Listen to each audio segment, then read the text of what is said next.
Hoy vamos a hablar de un tema particular del derecho del trabajo en Francia, la ruptura convencional del contrato de trabajo. En este vídeo vamos a comprobar primero qué es una ruptura convencional, qué ventajas puede tener, qué cuantías de dinero puede pedir el trabajador a la empresa, cuáles son los plazos obligatorios que se deben respetar y qué consecuencias tiene sobre el final del contrato de trabajo. ¿Qué es una ruptura convencional del contrato de trabajo en Francia? Pues bien, es una forma de terminar la relación de trabajo entre la empresa y el trabajador. Es una hipótesis diferente de la del final del contrato durante el periodo de prueba. Es una ruptura negociada del contrato de trabajo que se pacta entre la empresa y el empleado. ¿Qué ventajas representa la ruptura convencional? En primer lugar, para la empresa, la ruptura convencional evita un procedimiento legal largo y delicado para justificar el despido de un trabajador, que puede ser por motivo económico o por falta profesional. Es también una ventaja la posibilidad de salida rápida de un trabajador y la reorganización del departamento en el que trabajaba esta persona. ¿Qué ventajas tiene el trabajador o trabajadora en esta ruptura convencional? Pues sencillamente le permite dejar la empresa sin presentar su dimisión, va a conservar sus derechos a indemnizaciones legales y especialmente las indemnizaciones por desempleo después de salir de la empresa, y también le permite negociar sin límite de tiempo para pactar con la empresa las condiciones de su salida.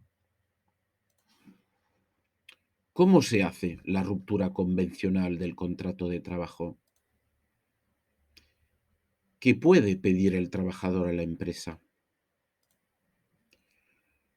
Una condición esencial que muchas veces los trabajadores no entienden es que la empresa no puede dejar de respetar los derechos mínimos del trabajador. Es decir, la indemnización que va a proponer la empresa no puede ser inferior al mínimo legal o al mínimo del convenio colectivo del sector de la empresa. Con esa condición, las condiciones de salida de la empresa son libremente pactadas por la empresa y el empleado. Generalmente, la indemnización total ofrecida por la empresa debe tomar en cuenta especialmente el tiempo trabajado en la empresa y los méritos profesionales del empleado. El empleado podrá pedir al menos la indemnización por despido legal o la indemnización prevista en el convenio colectivo.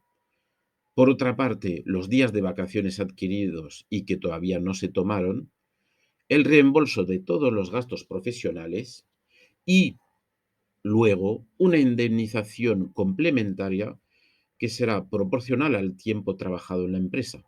Por ejemplo, la empresa puede ofrecer al trabajador 6 meses de sueldo después de 3 años trabajados.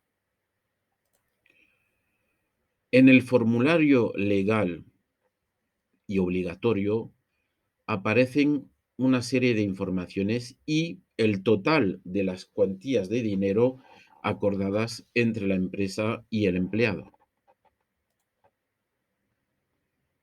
¿Qué plazos obligatorios se deben respetar? No hay que olvidar que los plazos son obligatorios, pero son plazos mínimos, no plazos máximos. Lo importante en esta etapa, lo más esencial que debe saber el trabajador es que nunca se debe aceptar firmar un acuerdo que mencione una fecha falsa, es decir, anterior al día real de la firma. ¿Por qué? Porque esa fecha anterior impediría el respeto del plazo de reflexión obligatorio de 15 días que permite especialmente al empleado asegurarse de que sus derechos han sido respetados.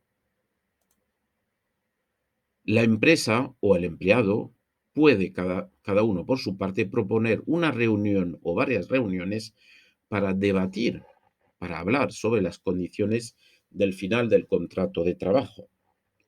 No hay límite máximo de tiempo para la negociación. Si no se llega a un acuerdo, el trabajador sigue en la empresa con las mismas condiciones actuales de su contrato de trabajo. Por otra parte, el acuerdo podría ser anulado por un tribunal si se demuestra que hubieron presiones o acoso por parte de la empresa al trabajador para obligarle a firmar un acuerdo que no es beneficioso para el empleado. El acuerdo final debe escribirse en el formulario legal oficial, donde se mencionan el salario actual, las fechas de las reuniones realizadas, la fecha propuesta para el final del contrato y la cantidad de dinero acordada por las dos partes como indemnización del trabajador. Recordar siempre que no hay tiempo máximo de negociación, es decir, no hay límite de tiempo para negociar. De ahí que no hay ninguna urgencia en firmar el acuerdo definitivo, aunque la empresa tenga mucha prisa e insista para firmar rápidamente. La ley permite de esa forma a las dos partes reflexionar y tomar consejos durante días, si es necesario, organizar una o varias reuniones antes de tomar decisiones. La empresa y el empleado o empleada pueden hacer varias propuestas y contrapropuestas sucesivas hasta llegar a un acuerdo. ¿Cuáles son los plazos mínimos obligatorios? Pues bien, el tiempo mínimo para aprobar definitivamente un acuerdo de ruptura convencional es de un mes mínimo, con dos periodos de 15 días cada uno. Cuidado, los plazos empiezan o arrancan únicamente a partir de la fecha de la firma del acuerdo. El primer plazo de 15 días es un tiempo de reflexión obligatorio. Después de firmar el acuerdo, la empresa y el empleado conservan cada uno un ejemplar firmado del acuerdo y tienen 15 días para reflexionar. Durante estos 15 días, cualquiera de las dos partes, la empresa o el empleado, puede cambiar de opinión y manifestar por escrito su decisión de renunciar al acuerdo. Si nadie renuncia públicamente, el acuerdo será considerado como dado por bueno definitivamente por la empresa y el empleado.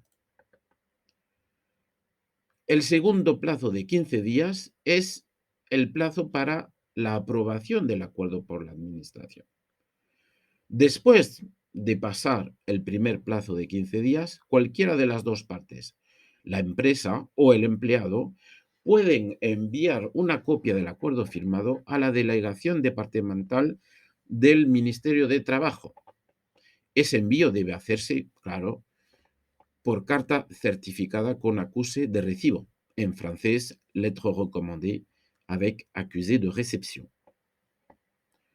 La administración tendrá 15 días desde el momento en que recibió el documento para rechazar o desautorizar el acuerdo definitivo. ¿Qué puede pasar? La administración puede desautorizar y rechazar el acuerdo. Eso significa que la administración encontró irregularidades en el acuerdo y no lo acepta. Las dos partes, entonces, la empresa y el empleado, tienen que volver a negociar y firmar un nuevo acuerdo. La administración puede que no diga nada durante 15 días. Eso significa que el acuerdo ya es definitivo y se puede aplicar. El caso más frecuente es generalmente el silencio de la administración, lo que convalida definitivamente el acuerdo firmado entre la empresa y el empleado.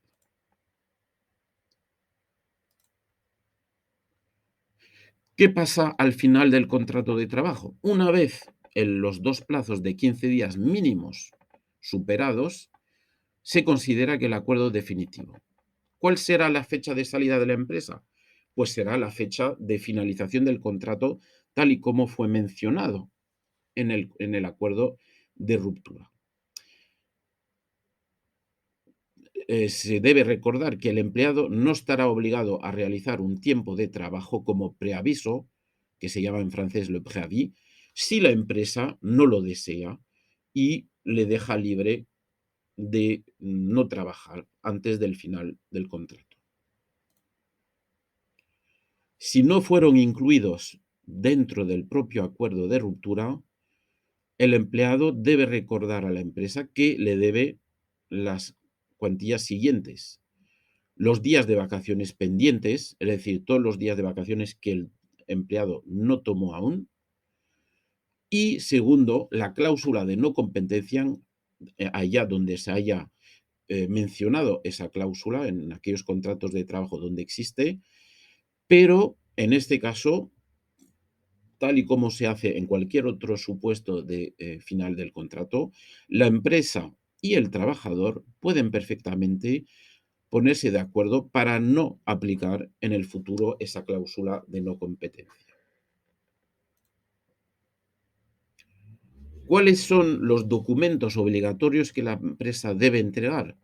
Pues la empresa deberá entregar primero el certificado de travail, el certificado de trabajo, que es el justificante del tiempo trabajado en la empresa. El certificado Pôle emploi, este es un documento muy importante que es obligatorio para poder posteriormente apuntarse a la oficina de empleo, a Pôle emploi. Le solde de tout compte, que es la mención de las cuantías finales pagadas por la empresa al empleado, y en su momento o en su caso, los justificantes de los beneficios adquiridos por el empleado dentro de planes o dispositivos de participación en los beneficios de la empresa. Espero que este documento haya sido útil para comprender cómo se realiza una ruptura convencional del contrato de trabajo en Francia.